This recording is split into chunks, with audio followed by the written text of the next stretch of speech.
नमस्कार, आप सभी का स्वागत है हमारे YouTube चैनल रिवल पर।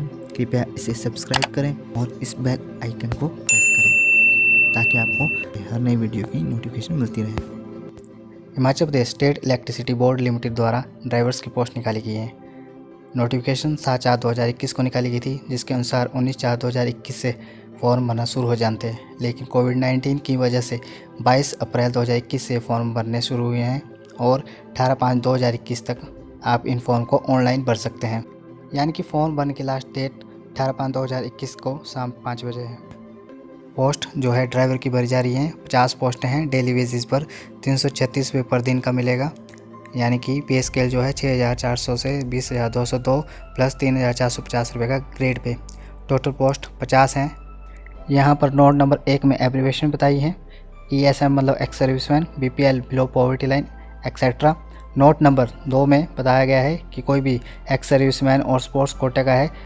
एक्स सर्विसमैन के थ्रू जो भी पोस्टें हैं उनको भरने के लिए ex serviceman employment cell, directorate of Sainik welfare, Hamirpur, Himachal Pradesh से नाम लिए जाएंगे। और स्पोर्ट्स कोटे के थ्रू जो पोस्ट्स हैं उनको भरने के लिए director youth services and sports, Himachal government Shimla से नाम लिए जाएंगे।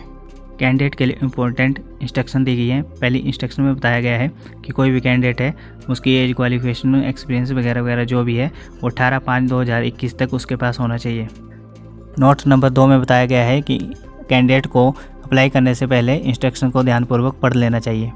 नोट नंबर 3 में बोला गया है कि कोई भी कैंडिडेट है उसे अपनी एलिजिबिलिटी चेक कर लेनी चाहिए कि वो इस पोस्ट के लिए एलिजिबल है या नहीं। अगर नोट 4 कोई भी एप्लीकेशन फॉर्म जो कि इनकम्प्लीट भरा जाएगा उसको रिजेक्ट कर दिया जाएगा। और नोट नंबर 5 जो भी रिजर्वेशन है वो सिर्फ हिमाचल प्रदेश के बोनाफाइड्स को ही मिलेगा। नंबर 6 कोई भी इन सर्विस कैंडिडेट है उसको अपने डिपार्टमेंट से NOC लेकर ही इस फॉर्म को भरना पड़ेगा। नंबर 7 एक बार जो एग्जामिनेशन फ़ीस आपने भरती है वो आपको किसी भी हालत में रिफंडेबल नहीं होगी, यानी कि वापस नहीं होगी। नंबर 8 कोई भी डिस्प्यूट अगर होता है तो उसे कोर्ट ज्यूरिडिक्शन शिमला में ही सॉल्व किया जाएगा। एजुकेशनल एंड अदर क्वालिफिकेशन कोई भी कैंडिडेट तो 10वीं पास हो और लाइट या हैवी व्हीकल का ड्राइविंग लाइसेंस होना चाहिए और प्रैक्टिकल एक्सपीरियंस 2 साल का होना चाहिए, वो इसको भर सकता है। और desirable knowledge of customer manner, यानी कि मध्य प्रदेश के रीति रिवाज, संस्कृति आदि बोलियों के बारे में ज्ञान होना चाहिए, जिसका ज्ञान लगभग सभी को होता है, लेकिन अगर ज़्यादा ज्ञान ना भी हो तो भी इसके बगैर काम चल पड़ता है। और जो कैंडिडेट है वो हिमाचली बोनाफाइड होना चाहिए। अगर वो हिमाचली बोनाफाइड नहीं है तो हिमाचल प्रदेश में क्लास 3 की पोस्ट के लिए एलिजिबल होना चाहिए, यानी कि उसकी 10वीं और +2 हिमाचल प्रदेश के किसी भी संस्थान से होनी चाहिए। एज कैंडिडेट 1/4/2021 को 18 से 45 साल के बीच का होना चाहिए।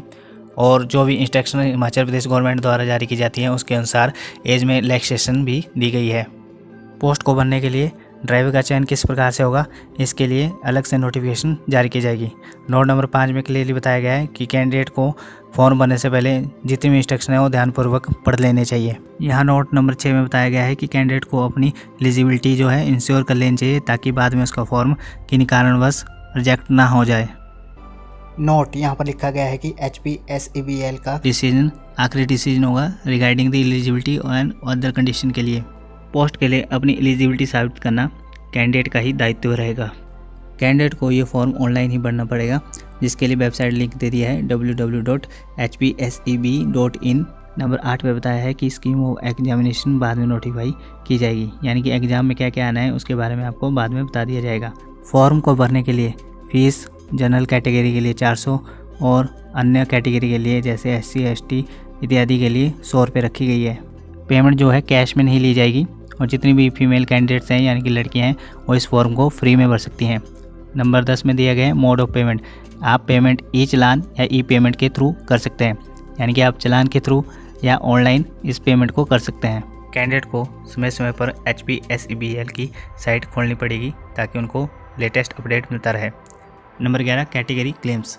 एक बार जो कैंडिडेट कैटेगरी भर देता है उस कैटेगरी को चेंज नहीं किया जाएगा। नंबर 2 पर लिखा गया है SC ST other backward classy का जो भी सर्टिफिकेट है वो आपके पास होना चाहिए, और कोई OBC का है तो उसके पास भी OBC का सर्टिफिकेट होना चाहिए।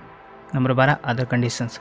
अगर कोई भी व्यक्ति जो गवर्नमेंट एम्प्लॉई या प्राइवेट सेक्टर में है तो उसे भी अपना फॉर्म ऑनलाइन सबमिट करना पड़ेगा। कोई भी कैंडिडेट जो सरकारी जॉब में है लेकिन कॉन्ट्रैक्ट पर है उसे एनओसी प्रोड्यूस करने की ज़रूरत नहीं है, लेकिन जो व्यक्ति गवर्नमेंट सर्विस में रेगुलर में है, इवैल्यूएशन के वक्त उसके पास अपने डिपार्टमेंट से ली हुई एनओसी होनी चाहिए।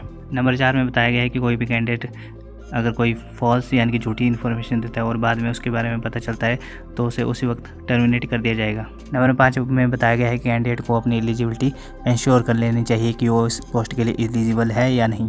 नंबर 6 में बताया गया है कि अगर कोई भी ऐसा कैंडिडेट जिसे HPSEBL ने किसी व्यक्ति को घोषित किया है जो कि लीगल एक्टिविटी में भाग लेता है या प्रेशराइज करता है, ब्लैकमेल या डराता धमकाता है या इस पूरे प्रोसेस में किसी भी प्रकार की बाधा या रुकावट डालता है या ये सभी कार्य करते हुए किसी को दोषी पाया गया है तो उसे डिस्क्वालीफाई कर दिया जाएगा। फॉर्म को भरने के लिए वो कैंडिडेट एलिजिबल नहीं होगा जिसे किसी सर्विस से डिसमिस किया गया हो या किसी ने कोई भी अपराध किया हो या किसी ने डायरेक्टली और या इनडायरेक्टली सिलेक्शन प्रोसेस में बाधा डालने की गलती की हो या कोई भी ऐसा व्यक्ति जिसकी 2 जीवित पत्नियां हों या कोई भी ऐसी औरत जिसके 2 जीवित पति हों या कोई भी ऐसा व्यक्ति जो कि दिवालिया हो चुका हो, वो इसके लिए बिल्कुल भी एलिजिबल नहीं है।